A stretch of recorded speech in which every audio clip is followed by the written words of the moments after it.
Hello everyone, स्वागत करता हूं आप सभी का आज के हमारे इस एडिटोरियल सेशन में। फ्रेंड्स, आज हम एडिटोरियल की शुरुआत करने जा रहे हैं। वैसे तो आपने कई चैनल्स पर एडिटोरियल सेशंस देखे होंगे, हो सकता है आप उनको फॉलो करते हो, रेगुलर पढ़ते होंगे, लेकिन आज मैं कोशिश करूंगा कि इन सभी से हटके मैं आपको कुछ प्रोवाइड करा सकूं। आज हम इस वीडियो में ना कि सिर्फ इस एडिटोरियल सेशन के आर्टिकल को डिस्कस करेंगे, बल्कि जिस आर्टिकल को हम करेंगे उसमें आने वाले सभी वर्ड्स हैं और उसके आसपास के जितने भी वर्ड्स हैं हम उनको डिस्कस करते हुए चलेंगे। बहुत ही डेप्थ में हमारा ये सेशन होगा, तो आपसे मैं रिक्वेस्ट करूंगा कि आप अपने साथ में एक पेन लेके बैठे, एक नोटबुक ज़रूर लेके बैठे, ठीक है, जिससे आप आने वाले जो भी वर्ड्स होंगे उनको लिखते हुए चलें। तो चलिए फ्रेंड्स, आज की इस वीडियो की शुरुआत करते हैं और आज है आपकी डेट 8 जनवरी 2021। जी हाँ फ्रेंड्स, आज जो डेट है 8 जनवरी 2021, ठीक है। 8 जनवरी 2021 का ये सेशन है। उम्मीद करता हूँ ये आपको पसंद आएगा। बहुत ही अच्छे से डेप्थ में हम इस सेशन को करेंगे। तो चलिए friends, without wasting any moment let's start. तो देखिए, सबसे पहले हम समझते हैं इसकी हेडलाइन को, और इसकी हेडलाइन क्या कहती है? Flu in full flight. देखिए, इस आर्टिकल को पढ़ने से पहले मैं आपका एक बैकग्राउंड तैयार करना चाहूँगा। क्या है कि आजकल एक फ्लू ये फैला हुआ है, एक वायरस है जो फैल गया है, और इसके जो एपिक सेंटर्स हैं, जो एपी सेंटर्स हैं वो 4 हैं: राजस्थान, मध्य प्रदेश, हिमाचल प्रदेश और केरला। तो इन 4 जगहों पर क्या है, ये फ्लू फैल गया है और इसके कारण बहुत सारे जो बर्ड्स हैं वो मारे जा रहे हैं।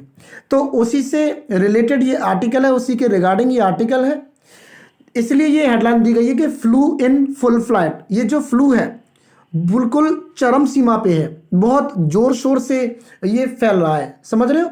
तो इस हेडलाइन का मीनिंग आपको समझ में आया होगा, फ्लू इन फुल फ्लाइट। अब हम पढ़ना शुरू करते हैं। देखिए, लिखा हुआ है द एवियन फ्लू। देखिए, यहां से हमें पहला वर्ड मिल जाता है एवियन फ्लू।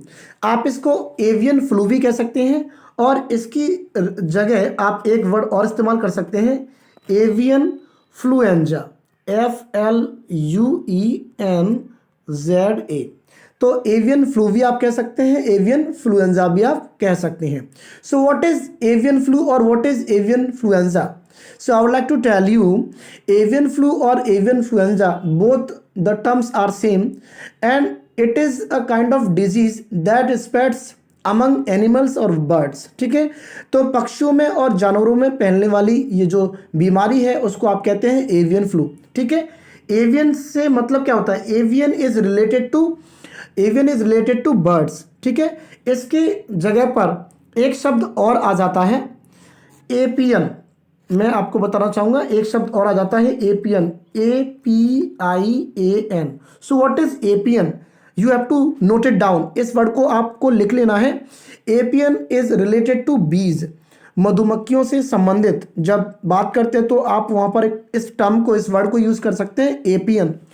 और इसके अलावा भी कुछ वर्ड्स मैं आपको बता देता हूं। देखिए, एक होता है aviary, AVIARY, aviary। So what is aviary? So aviary is a place where birds are kept। जहाँ पर पक्षियों को रखा जाता है, उस प्लेस को आप एवियरी कहते हैं। ठीक है, तो ये भी आप नोट करेंगे। और इसके अलावा भी एक वर्ड आपको मिल जाता है, apiary, APIARY, apiary. So what is apiary? I have already told you, मैंने अभी आपको बताया था कि एपियरी इज रिलेटेड टू बीज, मधुमक्खियों से ये संबंधित होता है। तो apiary is a place where bees are kept, जहां पर मधुमक्खियों को रखा जाता है। आई होप ये वर्ड्स आपने नोट किए होंगे और आपको समझ में भी आए होंगे। चलते हैं फ्रेंड्स, शुरू करते हैं इस आर्टिकल को। तो सबसे पहले हमें ये वर्ड्स मिल गए हैं, द एवियन फ्लू। ठीक है, यानी कि जो जानवरों में पक्षियों में जो फैलने वाली जो बीमारी है, avian flu, must be stopped, इसको रोका जाना चाहिए, बिफोर सस्टेन्ड ट्रांसमिशन। सो यहां पर हमारा एक और, we have another word, sustained. So what is sustained? I would like to tell you, sustained means something that continues for long, ऐसी कोई चीज़ जो बहुत समय तक टिके या बहुत समय तक रहती हो, तो आप उसको कह सकते हैं sustained, sustained problem, sustained disease, इस तरीके से आप यूज कर सकते हैं। और ये है transmission. So what is transmission? Transmission का मतलब क्या होता है? जब कोई एक चीज दूसरी जगह पर पहुंचती है, ट्रांसफर होती है, आप उसको कह सकते हैं ट्रांसमिशन। जैसे ये जो बीमारी है एक पक्षी से दूसरे पक्षी में फैल रही है, या फिर पक्षियों से ह्यूमंस में फैल रही है, तो ये क्या ट्रांसमिशन हो रहा है, ठीक है। तो the avian flu must be stopped before sustained transmission among humans. तो यहाँ पर बोला जा रहा है कि ये जो एवियन फ्लू है इसको जल्दी से जल्दी रोक देना चाहिए बिफोर सस्टेन्ड ट्रांसमिशन, इससे पहले जो सस्टेन्ड ट्रांसमिशन है यानी कि लंबे समय तक ये जो ट्रांसमिशन है, ट्रांसमिशन हो अमंग ह्यूमंस, ह्यूमंस के बीच में। ठीक है फ्रेंड्स, आई होप कि ये यहाँ तक आपको समझ में आ गया होगा। और अब हम बढ़ेंगे आगे, चलिए आगे पढ़ते हैं। देखिए, just 3 months after India declared itself to be free of the avian influenza outbreak. So what is outbreak? Outbreak क्या है? जब कोई बीमारी फैल जाती है, वो छिड़ जाती है, तो आप उसको कहते हैं आउटब्रेक। जो कोरोना चल रहा है उसको भी हमने नाम दिया था कि आउटब्रेक है, मतलब कोई बीमारी है जो फैलती ही जा रही है।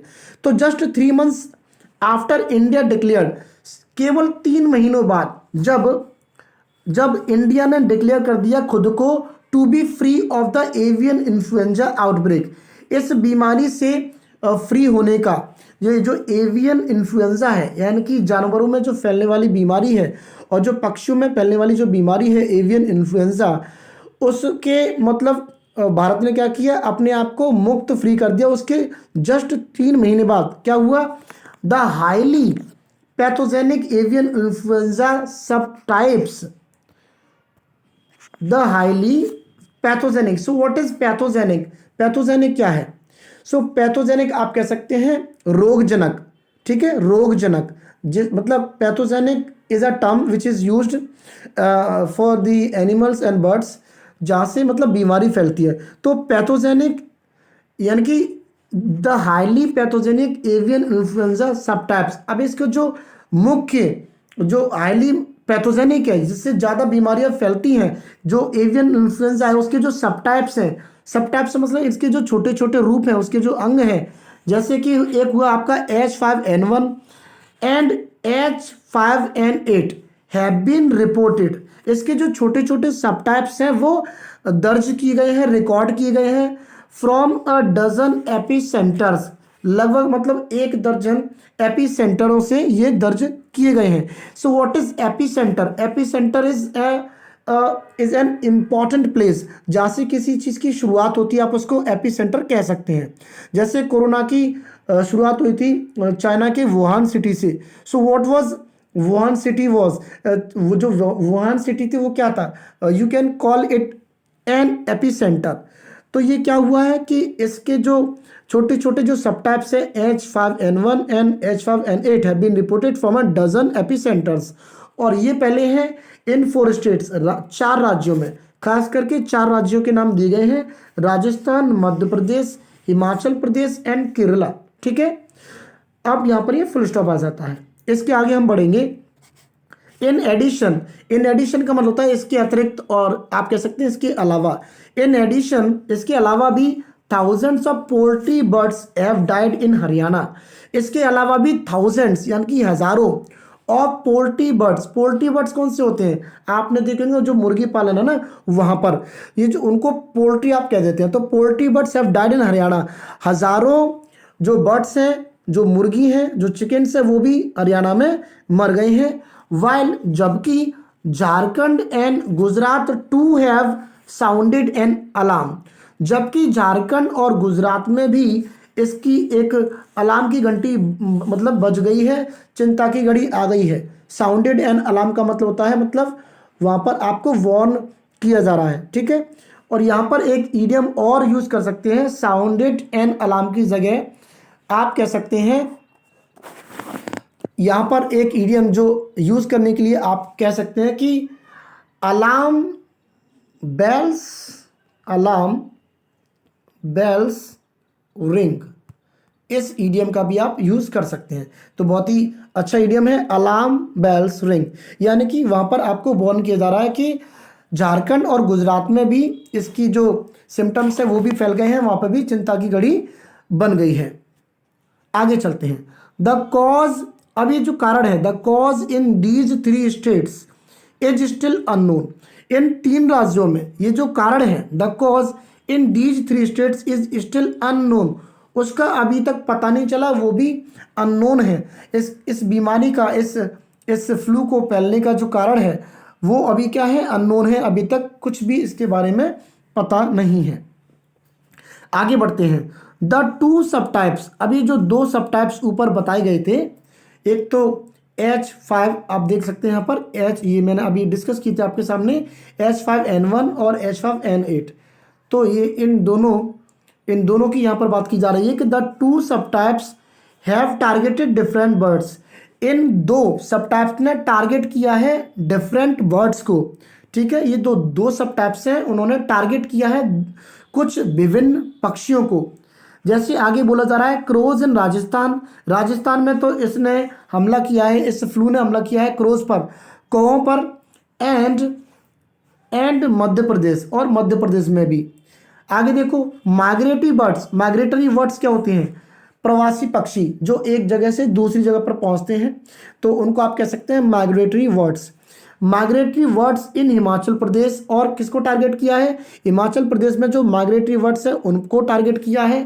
एंड पोल्ट्री इन केरला, और केरला में जो चिकन्स है, जो पोल्ट्री हैं, जो मुर्गी हैं, मुर्गियां हैं, उन पर भी अटैक किया है इस फ्लूएंजा ने। आई होप कि यहाँ तक की कहानी आपको अच्छे से समझ में आई होगी। फ्रेंड्स बढ़ेंगे आगे। वाइल टेस्ट हैव कंफर्म, जबकि कुछ जो टेस्ट हुए हैं उन्होंने कंफर्म कर दिया है। वाइल टेस्ट हैव कंफर्म, देखिए प्रेजेंट परफेक्ट है तो the work is done, it means इसका मतलब अगर आप प्रेजेंट परफेक्ट यूज करें तो इसका मतलब काम खत्म हो गया है। तो वाइल टेस्ट हैव कंफर्म्ड, यानी कि जो टेस्ट है उन्होंने कंफर्म किया है कि H5N1 for causing the deaths of over 2000 migratory birds. और जो टेस्ट है उन्होंने कंफर्म किया है कि जो H5N1 है वो कारण बना है 2000 से ऊपर माइग्रेटरी बर्ड्स के मरने का, ठीक है। 2000 से ज़्यादा माइग्रेटरी बर्ड्स के मरने का कारण बना है H5N1। कहाँ पर, इन हिमाचल प्रदेश। और आगे लिखा है कि H5N8 हैज़ बीन आइडेंटिफाइड, और जो H5N8 है उसको भी आइडेंटिफाइड किया जा चुका है for killing thousands of poultry in Kerala. और ये जो H5N8 है वो कारण बना है, उसकी पहचान की गई है कि मतलब उसने ये जो इन्फ्लुएंजा H5N8 ये कारण बना है केरला में कई हजार पोल्ट्री को मारने का, ठीक है। बढ़ते हैं फ्रेंड्स आगे। एंड हंड्रेड्स ऑफ क्रोज, और इसके अलावा भी बोला जा रहा है कि हंड्रेड्स ऑफ क्रोज, सैकड़ों जो कौए हैं इन राजस्थान, और इसका भी कारण बना है कि राजस्थान में सैकड़ों कौओं की भी मृत्यु हुई है। एंड मध्य प्रदेश, और कहाँ पर, मध्य प्रदेश में भी। यहाँ पर आपका फुल स्टॉप आ जाता है। बढ़ेंगे फ्रेंड्स थोड़ा सा आगे। आई होप कि ये सेशन आपको अच्छा लग रहा होगा। एक एक चीज़ मैं आपको यहाँ पर बताऊंगा, बिल्कुल भी आपको टेंशन लेने की ज़रूरत नहीं है। इन अ बिट टू स्टॉप, तो इन अ बिट टू स्टॉप का मतलब क्या हुआ, what does this phrase mean. तो इन अ बिट टू स्टॉप का मतलब हम कह सकते हैं इसको रोकने के लिए। In a bid to stop, इसको रोकने के लिए, in a bid to stop the spread, spread मतलब ये जो फैलाव है इसको रोकने के लिए। एज ऑन वेंसडे, बुधवार को क्या हुआ, ओवर 69,000 बर्ड्स, ओवर 69,000 बर्ड्स, करीब 69,000 जो पक्षी थे, इंक्लूडिंग जिनमें शामिल थे डक्स एंड चिकन्स, कुछ तो बतखें इनमें शामिल थी और जो चिकन्स है, जो मुर्गी है वो भी शामिल थी। वर कल्ड, कल्ड का मतलब होता है टू किल, मारना। तो इस वायरस को मतलब इस वायरस को रोकने के लिए, ये जो फैलाव है इसको रोकने के लिए क्या किया गया, 69,000 पक्षियों की मतलब मृत्यु की गई, जिसमें शामिल क्या थे, ducks and chickens. Were culled कहाँ पर, इन अलापुजा, एक अलापुजा जगह है वहाँ पर। एंड कोट्यम, कहाँ पर, कोट्यम में। As per India 2015 national avian influenza plan, और ये सब किया गया भारत के 2015 की जो राष्ट्रीय एवियन इन्फ्लुएंजा प्लान था उसके तहत। यहाँ पर आ जाता है आपका फुल स्टॉप। अब बढ़ेंगे हम थोड़ा सा आगे। अदर स्टेट्स, और जो दो दूसरे राज्य हैं, other states have been asked, जो दूसरे राज्य हैं, देखिए यहाँ पर ये पैसिव का सेंटेंस है, हैव बीन आस्क्ड, जो दूसरे राज्य हैं उनको बोला गया है टू बी विजिलेंट। विजिलेंट का मतलब क्या हुआ है? चौकन्ना। To be careful, to be cautious. तो आप यहाँ पर लिख सकते हैं विजिलेंट के जो सिनोनिम है वो आप लिख सकते हैं कॉशस, CAUTIOUS, कॉशस, ठीक है। और आप लिख सकते हैं टू बी केयरफुल। तो यहाँ पर जो अदर स्टेट्स हैं, दूसरे राज्य हैव बीन आस्क्ड, उनको बोला गया है टू बी विजिलेंट, मतलब चौकन्ना रहने के लिए। किससे? ऑफ एनी अनयूजुअल डेथ्स, कोई भी जो आकस्मिक मौत होती है, जो अनयूजुअल मौत होती है, अनयूजुअल डेथ होती है, और डिजीज आउटब्रेक, या फिर किसी जो जो डिजीज है उसके फैलने के जो साइंस हैं, जो सिम्टम्स हैं अमंगस्ट बर्ड्स, पक्षियों में इस बीमारी के फैलने के जो साइंस है, और किसी भी पक्षी के आकस्मिक मौत होने की जो संभावना है, उन दूसरे राज्यों को बोला गया है कि वो इस संदर्भ में, इस संबंध में वो चौकन्ना रहे, विजिलेंट रहे। पर्टिकुलरली माइग्रेटरी बर्ड्स, और खास तौर से जो माइग्रेटरी बर्ड्स हैं उनके मामले में तो ये बहुत ही ज़्यादा चौकन्ना रहे। Migratory birds have been largely responsible, क्या बोला जा रहा है? जो माइग्रेटरी बर्ड्स हैं, जो प्रवासी जो पक्षी हैं, हैव बीन लार्जली रिस्पॉन्सिबल, वो ज़्यादा जिम्मेदार रहे हैं फॉर लॉन्ग डिस्टेंस ट्रांसमिशन अभी मैंने समझाया था। सो ट्रांसमिशन का मतलब क्या होता है? एक जो फ्लू है वो जब दूसरी जगह पर पहुंचता है या दूसरे किसी पक्षी में, ह्यूमन में ट्रांसफर हो जाता है, दैट इज कॉल्ड ट्रांसमिशन। तो यहाँ पर बोला जा रहा है जो माइग्रेटरी बर्ड्स है हैव बीन लार्जली रिस्पॉन्सिबल, ये जो माइग्रेटरी बर्ड्स है वो ज़्यादा जिम्मेदार रहे हैं फॉर लॉन्ग डिस्टेंस, यानी फॉर लॉन्ग डिस्टेंस ट्रांसमिशन, दूर दूर तक फैलने के, इस दूर दूर तक ये जो ट्रांसमिशन हुआ है इस फ्लू का, उसके लिए ये जो माइग्रेटरी बर्ड्स है वो ज़्यादा जिम्मेदार रहे हैं, ठीक है। ट्रांसमिशन किसका हुआ? ऑफ द वायरस, इस वायरस का इनटू इंडिया में ड्यूरिंग विंटर के समय, ठीक है, सर्दी के समय। आगे बढ़ेंगे। इट देन स्प्रेड्स, और फिर इसके बाद में ये फैल जाता है, it then spreads through local movement of residential birds. अब देखिए कुछ रेजिडेंशियल बर्ड्स भी हैं, कुछ तो हुए माइग्रेटरी बर्ड्स जो एक जगह से दूसरी जगह पर आते हैं, और कुछ हुए residential birds. So what are residential birds? Residential birds वो होते हैं जो हमारे यहाँ पर ही रहते हैं, अपनी स्थायी जगह पर रहते हैं। तो थ्रू लोकल मूवमेंट यानी कि जो उनका आवागमन है, आना जाना है, कि उनका रेजिडेंशियल जो वर्ड्स हैं, तो it then spreads through local movement of residential birds. और कुछ ये जो वायरस है वो फैला है किसकी वजह से? जो रेजिडेंशियल बर्ड्स का आवागमन है उसकी वजह से। एंड पोल्ट्री, और जो पोल्ट्री है उनके भी, यानी कि जो पोल्ट्री है उनका आवागमन, और जो बर्ड्स है उनका आवागमन जो है उसकी वजह से भी ये वायरस फैलता है। Movement of man and material from poultry farms, समझना इस लाइन को। मूवमेंट मतलब आवागमन, ऑफ मैन किसका? पुरुषों का, एंड मटेरियल, और जो चीज़ें हैं मटेरियल है कहाँ से? फ्रॉम पोल्ट्री फार्म से, और जो पुरुषों का और जो मटेरियल का जो आवागमन है, too has been a cause, ये भी एक कारण रहा है फॉर फर्दर स्प्रेड, इसके आगे फैलने का। आगे बढ़ते हैं फ्रेंड्स। दिस इज वाई, इसलिए स्टेट्स हैव बीन आस्क्ड, इसलिए राज्यों से कहा गया है टू स्ट्रेंथन, मजबूत करने का। किसको मजबूत करने का? बायोसिक्योरिटी किस प्रकार की सिक्योरिटी होती है? बायोसिक्योरिटी जो होती है सिक्योरिटी, देखिए मैं कहूँगा biosecurity is something that are done the things that are done to prevent a disease among human, birds and animals, ठीक है। तो इसका मतलब है बायोसिक्योरिटी। तो इसलिए बोला गया है स्टेट्स को have been asked to strengthen biosecurity, कि वो बायोसिक्योरिटी बढ़ाए ऑफ पोल्ट्री फार्म्स, किसकी? पोल्ट्री फार्म्स की। और डिसइंफेक्शन, और ये जो डिसइंफेक्शन है, देखिए इन्फेक्शन तो आपने सुना होगा, अगर जैसे आपने क्या किया, सैनिटाइजर यूज किया अपने हाथों पर, तो उस इन्फेक्शन को आपने क्या किया? डिसइंफेक्ट कर दिया, ठीक है, यानी कि वो वायरस वहां से हट गया। तो यहाँ पर यही चीज़ बोली जा रही है कि स्टेट्स को बोला गया है बायोसिक्योरिटी बढ़ाने का, किसकी, पोल्ट्री फार्म्स की, डिसइंफेक्शन की, and proper disposal of dead body.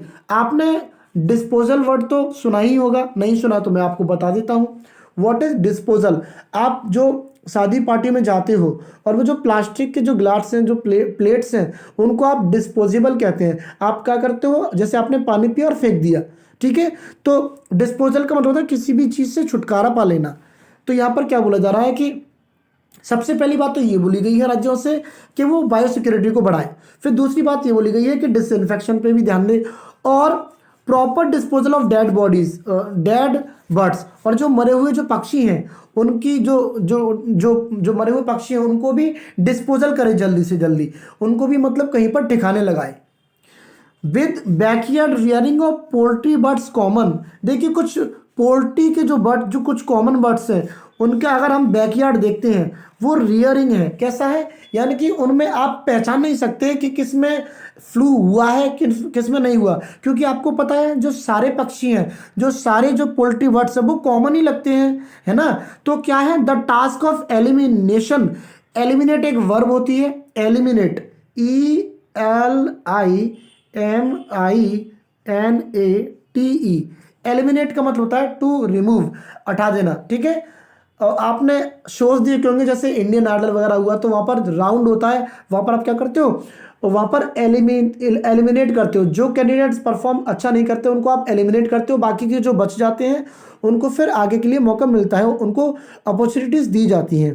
तो यहाँ पर बोला जा रहा है कि अगर with backyard rearing of poultry birds common, यानी कि ये जो एक जैसे पक्षी हैं जिनकी अगर बैकयार्ड को देखें तो पीछे से वो सब कॉमन लगते हैं, तो ऐसी कंडीशन में क्या होगा, द टास्क ऑफ एलिमिनेशन, यानी कि इनको छांटने का, इनको अलग अलग करने का, विल बी पर्टिकुलरली डिफिकल्ट।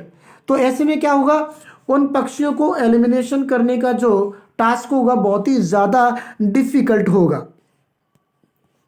बढ़ते हैं फ्रेंड्स आगे। A recent European food safety authority, एक हाल ही में यूरोपियन फूड सेफ्टी की अथॉरिटी की एक जो रिपोर्ट है वो कहती है कि 561 avian influenza detections were made. देखिए एक हाल ही में यूरोपियन में फूड सेफ्टी अथॉरिटी ने एक रिपोर्ट पेश की है, और वो रिपोर्ट ऐसा कहती है कि 561 जो एवियन इन्फ्लुएंजा है, यानी कि पक्षियों में फैलने वाली जो बीमारी है, और उसका जो डिटेक्शंस है, यानी कि डिटेक्ट का मतलब होता है पता लगाना, डिटेक्शंस वर मेड यानी कि पता लगाया गया, 561 एवियन इन्फ्लुएंजा का पता लगाया गया between August to December in 15 European countries and the UK. 15 European देशों में और यूके को संभाल करके, ठीक है, यूके अलग से है, तो 15 देशों में और जो यूके है उसमें ऐसे 561 एवियन इन्फ्लुएंजा का पता लगाया गया। कब पता लगाया गया? ये पता लगाया गया अगस्त से लेकर के दिसंबर के बीच में। यहां पर आपका आता है फुल स्टॉप। बढ़ते हैं फ्रेंड्स आगे। द वायरस वॉज प्रीडोमिनेंटली, अब इस रिपोर्ट में क्या हुआ, डोमिनेट का मतलब मैं आपको बताना चाहूंगा। देखिए ये वर्ड जो प्रीडोमिनेंटली है, उससे पहले आपको एक वर्ड सीखना पड़ेगा, dominant. So what is dominant? Dominant मतलब वो होता है जो किसी पर राज करता है, जो किसी पर हुकूमत करता है, डोमिनेट है। आपको पता है मैं मतलब किसी की फीलिंग्स को ठेस नहीं पहुंचाना चाहता, बस मैं आपको एक एग्जांपल के तौर पे एक सेंटेंस बता रहा जा रहा हूँ कि मैन डोमिनेट वीमेन। तो जो पुरुष है वो क्या करते हैं, डोमिनेट करते हैं, मतलब शासन करते हैं, उन पर मतलब हक जताते हैं, किन पर, महिलाओं पर, उन पर मतलब वो अत्याचार करते हैं, सब कुछ करते हैं, तो डोमिनेट करते हैं एक तरीके से। तो ये क्या है, the virus was pre dominant, pre माने पहले से, डोमिनेंटली, ये जो वायरस है वो पहले से प्री डोमिनेंटली पाया गया, फाउंड इन वाइल्ड एनिमल्स या फिर वाइल्ड बर्ड्स। ये जो जंगली जो पक्षी हैं उन पर ये पहले से ही पाया गया। एंड और अ फ्यू इन पोल्ट्री, और ये जो पाया गया वो भी कुछ हद तक पोल्ट्री में। एंड केप्टिव बर्ड्स, और कुछ पाया गया केप्टिव बर्ड्स में। So what are the captive birds? Captive birds are those birds which are kept in cages, पिंजरों में जो रखे जाते हैं ना, मतलब बंदी बना करके रख लेते हो, तो उनको कहते हैं केप्टिव, ठीक है। तो उनमें भी ये प्रीडोमिनेंटली पाया गया, इनके पहले से मौजूद पाया गया। क्या पाया गया? ये वायरस पाया गया। H5N1 and H5N8 were two of three subtypes found in Europe. H5N1 और जो H5N8 है वर टू, वो तो सिर्फ दो थे of three subtypes found in Europe, यानी कि यूरोप में जो पाए गए तीन सबटाइप्स हैं उसमें से ये दो सबटाइप्स H5N1 है और H5N8 है। यहां पर ये फुल स्टॉप आ जाता है। Genetic analysis. अब देखिए जेनेटिक एनालिसिस क्या हुआ। What is genetic? Genetic related to genes, है ना, जीन्स से संबंधित है उसको आप कहते हैं जेनेटिक। अगर जेनेटिक एनालिसिस के हिसाब से देखें तो क्या हुआ, genetic analysis helped confirm the spread from Asia to west to central Europe. अब क्या है, जो जेनेटिक एनालिसिस है उसने क्या किया, मदद की। यहाँ पर एक बात मैं आपको बताना चाहूँगा। नॉर्मली क्या होता है, जब आप एक वर्ब से दूसरी वर्ब जोड़ते हैं, when we are using another word after a single verb, एक मतलब जब एक वर्ब आपने यूज कर ली है और दूसरी वर्ब आप जोड़ना चाहते हो तो जनरली आप एक इन्फिनेटिव टू का इस्तेमाल कर देते हैं, लेकिन हेल्प के केस में ऐसा नहीं होता। ठीक है, हेल्प को बाद में अगर आप कोई दूसरी वर्ब लगाते हैं तो वहाँ पर आपको टू की ज़रूरत नहीं होती। जैसे मैं एक सेंटेंस अगर बनाना चाहूँ कि मैं तुम्हारी मदद करता हूँ इंग्लिश सीखने में, तो मैं कहूँगा I help you learn English. I help you learn English. मैं यहाँ पर किसी भी प्रकार का इन्फिनेटिव टू नहीं यूज़ करूँगा। आप ध्यान रखें, कंपटीशन में यहाँ से कंपटीशन के जो एग्ज़ाम्स हैं वहाँ पर ये अक्सर करके पूछ लिया जाता है। देखिए जो जेनेटिक एनालिसिस है हेल्प्ड, उसने क्या किया, मदद की कंफर्म द स्प्रेड, इस बीमारी को जो फैल रही है उसको कंफर्म करने में फ्रॉम एशिया, कहाँ से, Asia to west to central Europe, यानी कि एशिया से पश्चिमी जो सेंट्रल यूरोप है वहाँ तक फैलने में इस जेनेटिक एनालिसिस ने मदद की। सजेस्टिंग, और ये सजेस्ट भी किया, सजेस्टिंग परसिस्टेंट। देखिए परसिस्टेंट एक वर्ड यहाँ पर आ जाता है जो आपको नोट करना है, नोट करने लायक है। परसिस्टेंट का एक नाउन होता है persistence. So what is persistence? Persistence का मतलब होता है लगन। आपके अंदर लगन होनी चाहिए पढ़ने की, परसिस्टेंस होनी चाहिए। यू शुड हैव परसिस्टेंट, ठीक है, you should have persistence to achieve your goals, ठीक है, and you should be persistent. और आपको कैसा होना चाहिए, परसिस्टेंट। तो परसिस्टेंट क्या एडजेक्टिव है और परसिस्टेंस क्या है, नाउन है। तो यहाँ पर देखिए क्या बोला जा रहा है, यहाँ पर देखिए जो परसिस्टेंट है ना, आप कह सकते हैं that persistent is a person who मतलब हु कीप्स वर्किंग हार्ड, और मतलब डिस्ट्रैक्ट नहीं होता, वो मेहनत करता रहता है। ठीक है, लेकिन यहाँ पर क्या है, परसिस्टेंट का मतलब है something that goes for long, something that continues for long. ऐसी कोई चीज़, ऐसी कोई फ्लू, ऐसी कोई बीमारी जो बहुत समय तक रहती हो। ठीक है, तो अब परसिस्टेंट सर्कुलेशन यानी कि जो लगातार जो इसका सर्कुलेशन है, फैलना है, किसका फैलना, of this virus strain. Strain मतलब एक जो नया रूप है, इस वायरस का एक जो सर्कुलेशन है, इसका जो लगातार फैलना है, लाइकली मतलब उसकी संभावना है, कहाँ पर, इन वाइल्ड बर्ड्स इन एशिया। तो एशिया के जो बर्ड्स हैं, जो पक्षी हैं, वहाँ पर इनका फैलना नज़र आ रहा है। ठीक है, अ persistent circulation of this virus strain. Strain मतलब एक नया रूप, ठीक है, इस वायरस का एक नया रूप, उसके जो सर्कुलेशन है, लगातार फैलने का सर्कुलेशन है, likely in wild birds in Asia. Asia में जो पक्षी हैं वहाँ पर इसको मतलब इसकी संभावना नज़र आ रही है। वाइल, जबकि एवियन इन्फ्लुएंजा मैं आपको पहले ही समझा चुका हूँ। While avian influenza virus crossing the species barrier. अब ये जो एवियन इन्फ्लुएंजा वो क्या कर रहा है, एवियन जो इन्फ्लुएंजा है वो क्या कर रहा है, क्रॉसिंग द स्पीशीज बैरियर, यानी कि क्रॉसिंग, वो क्रॉस करता हुआ जा रहा है। स्पीशीज मतलब प्रजाति, और जो बैरियर है मतलब, देखिए क्या होता है, अगर कोई बीमारी फैल रही है, जैसे अगर कोए से कोए में फैले तो मतलब वो मतलब क्रॉस नहीं कर रहा, वो मतलब सेम स्पीसीज टू सेम स्पीस है। ठीक है, लेकिन जब कोई बीमारी किसी एक स्पेशीज से दूसरी स्पेशीज में फैलती है तो वो क्या है, क्रॉस करना हुआ।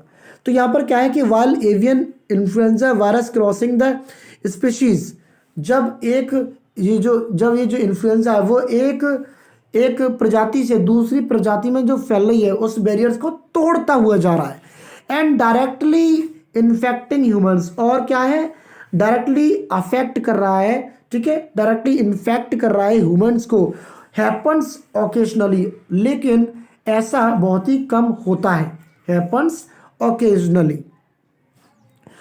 Human to human spread has been rare, और मानव से मानव में इस प्रकार का जो इन्फ्लुएंजा है human to human spread has been rare, ये तो बहुत ही कम देखा गया है, ये तो बहुत कम ही हुआ है।